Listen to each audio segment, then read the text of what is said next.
재판장님,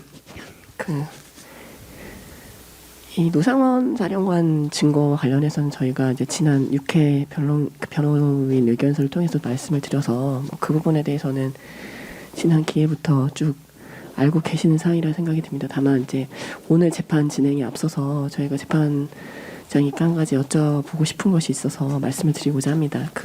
아시겠지만 지난 2월 3일에 있었던 제 9회 공판기일 종료 직후에 저희 장관님의 변호인 중에 한 사람이 감치가 된 일이 있었습니다. 근데 이 재판은 재판장님께서 소송 지휘를 하는 곳이고 감치 명령을 그렇게 이제 소송 이 종결된 직후에 들어와서 감치 명령을 집행하는 걸 저희가 선례를 본 일이 없어서 이 일에 대해 재판부께서 어떤 의견을 갖고 계신지 혹시 사전에 보고를 받으신 것이 있는지 변호인으로서 궁금하여 말씀을 드립니다. 왜냐하면 저희가 지금 당장 19일에 장관님에 대한 내란 주의무종사 사건 선고도 있지만 계속해서 일반 이적도 마찬가지고 이 사건도 마찬가지고 저희가 재판 기일이 상당히 러시가 많습니다.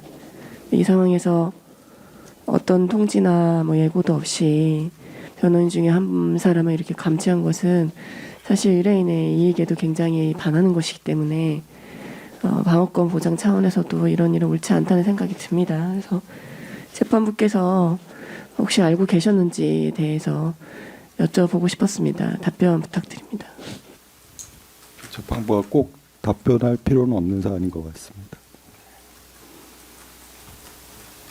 저희들은 이제 추후에 이제 권의원 변호사도 마찬가지로 이 사건에 변호인으로 지정돼 있고 또 출석을 해야 하는 입장인데 마찬가지로 권의원 변호사에 대한 이런 감치 명령이 또 그전처럼 집행이 된다면 사실은 변호인 입장에서는 피고인에게 변호인의 조력을 줄 권리, 그다음 피고인 입장에서는 변호인의 조력을 받을 권리, 이 변호인의 조력권과 변호권 자체가 심각하게 위협을 받는 입장이 됩니다. 그래서 이런 부분에 대해서 사실상 저희들이 자유롭게 변론할 수 있는 이런 분위기라든가 이런 여건이 전혀 안 된다는 입장이 됩니다. 그렇게 된다면 사실상 대한민국에서 누가에게 변호사로 나와서 이렇게 변호를 할 수 있는지, 그리고 자유로운 이런 분위기 속에서 변론을 할 수 없는 그런 굉장히 공포스러운 분위기 속에서 변론을 하는 것 자체가 헌법에서 보장하고 있는 변호인의 조력을 받을 권리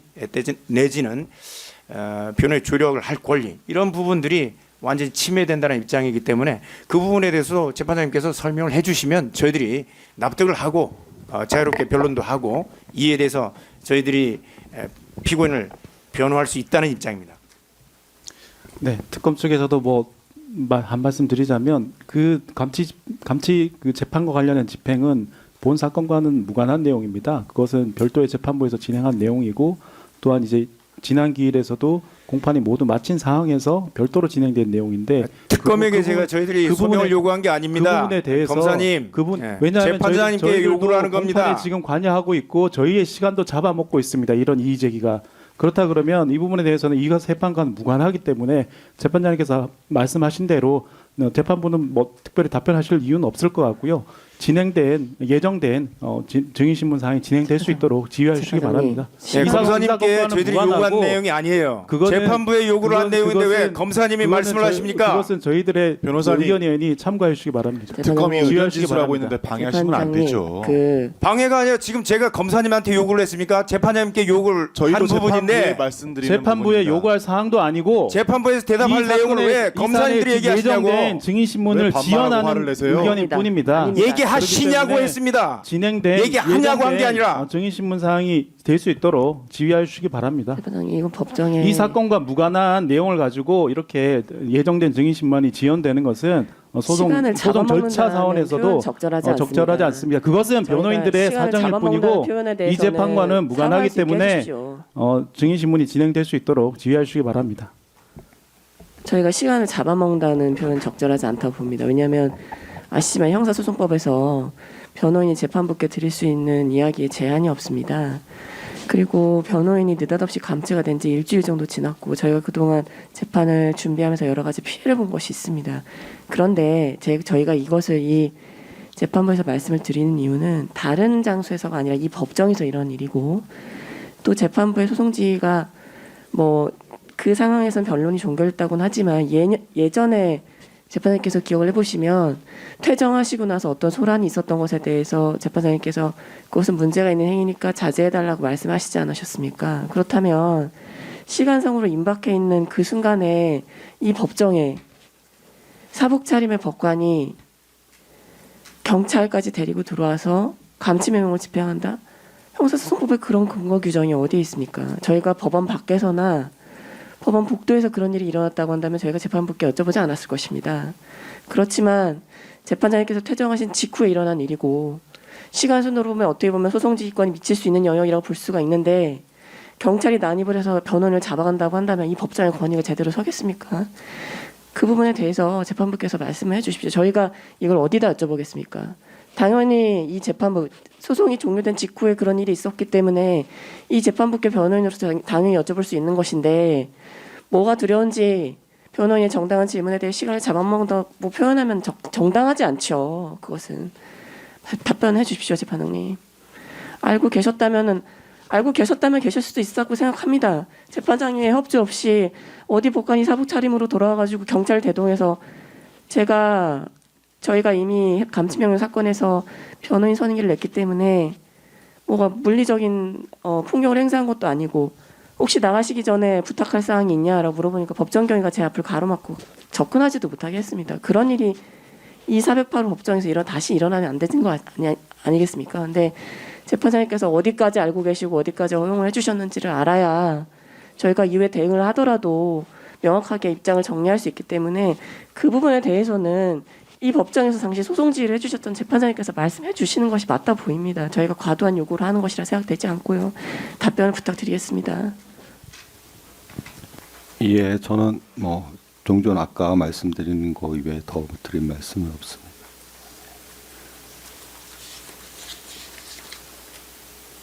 그러면 재판장님 그것만 말씀해 주시면 안 되겠습니까? 알고 계셨는지만 말씀해 주십시오.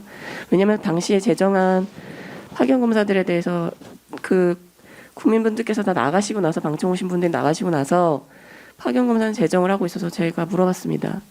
파견검사는 이 사건하고 관계가 없는데 왜 제정을 시키시냐라고 하니까 그제서 빨리빨리 나가라 이렇게 이야기를 하시더라고요. 그러면 알고 있었다는 생각이 들거든요. 저희는 특검 쪽과 재판부는 알고 계시지 않아. 특검 쪽이 만약에 알고 있다면은 알고 이야기가 아직 있는가 안 모르는 끝나지 것이 이 않았습니까? 사건과 무슨 관련이 있고 이 재판과 무슨 관련인지 굉장히 심히 의문입니다. 이런 것들이 알고 소송 지연을 위한 계셨는지만 시간 잡아먹기라는 것이 저희가 특검에 말씀드릴 수밖에 절대 그렇지 없는 않습니다. 이유입니다. 길을 막고 물어보십시오. 아니 이걸 이 얘기가 소송 알았다면 지연에 변호인들이 어떻게 하실 해당하는지요. 겁니까? 뭐 기피 아닙니다. 신청을 할 것입니까? 이 변호인의 사건에서 뭐 변론권에 볼것을 하실 대한 겁니까? 이야기를 하는 저런 것입니다. 것들이 바로 목리를 부리는 아닙니다. 것이고 재판을 지연하는 아니, 것입니다. 절대 그렇지 뭐라고 이 하십니까? 사건과 저런 무관한 거기 것들이요. 때문에 재판부의 의사가 명확하기 서검사님, 때문에 저런 알고 것들이라고요. 개인 신문이 진행될 특검이 수 알고 있도록 지휘하시기 있었냐고요? 바랍니다.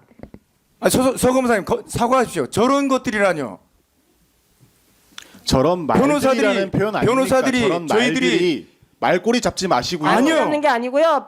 왜 말꼬리 잡는 게 변호인이 아니고. 재판장님께 말씀드린 과정과 특검사님 지난번에 여자 변호사라고 재판장님이 두 번에 방금 걸쳐서 서검사님은 입장을 저런 밝히셨는데도 것들이라고 얘기하고. 저 물어볼 소송 수 지휘에 있죠. 대해서 당연히 무시하고 의견 이 여쭤볼 수 재판부를 있고요. 경시하는 태도입니다. 아닙니다. 이 소송 지휘에 답변해 대해서 무시하고 태도가 계속 아니요. 반복되고 있습니다. 저런 식으로 재판부와 변호인이 이런 이완질하는 부분에 것이 단호하게 대처해 특검이 가지고 있는 주시고 본질적인 증인 신문이 진행될 수 아주 있도록 삐뚤어진 지휘하시기 사고방식을 바랍니다. 보여주는 것입니다. 그리고 그 소송 절차의 지연은 관련 없는 증거를 이렇게 산더미처럼 쌓아놓고 여기에 대해서 관련 없는 증인을 소환하는 것, 이런 게 소송 절차의 지연입니다. 이거. 지금 노상원 증인은 공소 사실에도 지금 등장을 하는 인물이기 때문에 관련 없다는 말씀을 내란 중에 임무 종사에서 이미 제출한 관련 것들을 없는 다 증거 합해서 한번 내는 게 제가 어떤 관련이 다음번 있습니까? 의견서에 정확하게 말씀을 드릴게요. 예. 공소권 변호인들 남용이죠. 입장에서는 이때까지 공소권 검찰이 남용은 제출한 되고. 증거 중에 관련성 있는 증거가 어디 있습니까? 공소권 모든 남용은 증거가 되고 관련성 변론권에 없다고 대한 방어는 안 말하면서 됩니까? 소송 지연을 지금 동일한 아니, 사실관계에 되고 있습니다. 관련된 소송 증거를 지연에 해당하지 내면 않습니다. 명확하게 이중 지휘하시기 기소니까. 바랍니다. 소송지연에 해당하죠. 속건 남용에 해당합니다. 이런 식으로 이중 기소하는 나라가 대체 법치국가 중에서 어디에 있습니까? 보십시오. 노상원 관련해서 증거 대부분의 내란 중 임무 종사에 나왔던 겁니다. 해당 사건에서 제출했으면 거기서 판단받으면 되지. 왜 또 긁어가지고 여기서 또 이중 기소합니까? 공소권 남용이고요. 재판장님, 저희가 무리한 요구를 드린 게 아니지 않습니까? 답변해 주십시오. 알고 계셨는지만 여쭤봅니다. 모르셨다면 더 큰 문제고요. 모르셨다면 만약에 재판장님도 모르는데 408호 법정에 들어와서 집행을 했다. 그러면 더 큰 문제가 아니겠습니까? 알고 계셨는지만 답변해 주십시오. 저희가 더 추가로 여쭤보지 않겠습니다.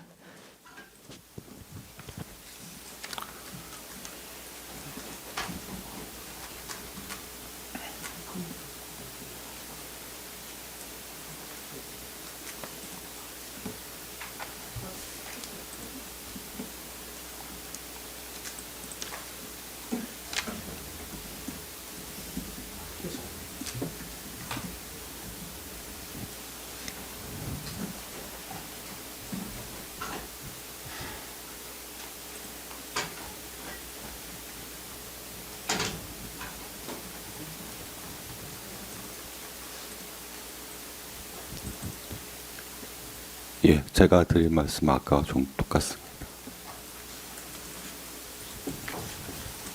그럼 재판장님께 요청드리겠습니다. 그 재판정 내에서 또다시 이런 감치 집행이나 이런 일이 없을 수 있도록 좀 협조해 주시기 바랍니다.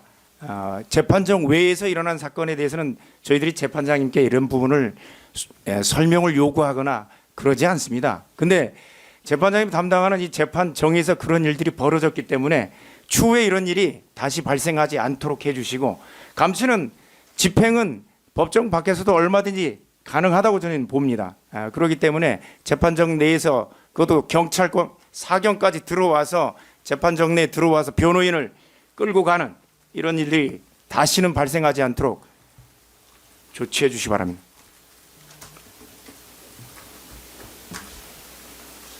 예.